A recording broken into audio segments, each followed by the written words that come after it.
大家好，我是夏妈，在家用玉米粒就能做出手工玉米糍粑，要不要试一下？真的是又糯又香，还能拉丝。我手上拿的这2种玉米粒都可以做，都是糯玉米。我用的是这种去皮去腥的，闻起来特别的香。放入碗中，大概是1000克，加入清水泡1个晚上，泡发就可以了。把水分沥干。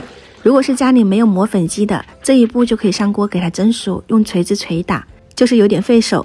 如果有磨粉机，就可以给它先磨成粉，过筛一遍会更加细腻，这样到时候我们手揉就特别方便了。现在的玉米粉会比较干，要加入适量的清水，水量没有固定，你把它揉成这样子，用手一抓成团，摸起来还有一点湿润就可以了。倒入蒸笼里面摊开，水开以后放上去，大火蒸35分钟。中途可以打开盖子看一下里面有没有熟透，熟透就可以出锅。我是直接倒在桌子上面的，下面铺了保鲜膜，放了一点油防粘，戴上手套，趁热去揉，大概揉10分钟，揉到表面光滑就可以了。除了前期有点烫手，后面整个过程特别好玩，软乎乎的，揪出一块按成饼状，这样手工玉米糍粑就做好了。没有这个工具也没有关系哦，我们可以给它搓成这种圆柱形，做成云南的玉米饵块，这样就都搞定啦。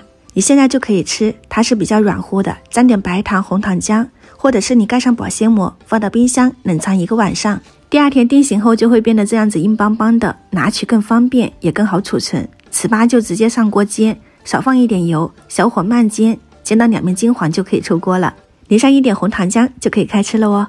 这个玉米糍粑真的不用跟你形容，你都能看得到它的软糯，它的美味，比传统的糯米糍粑更好吃，一定要试一下哦。饵块就更加简单了，切成片以后你可以炒着吃，煮着吃，早餐用它煮个咸汤、甜汤，简单又好喝。喜欢的朋友可以收藏起来试一下。我是夏妈，我们下期再见。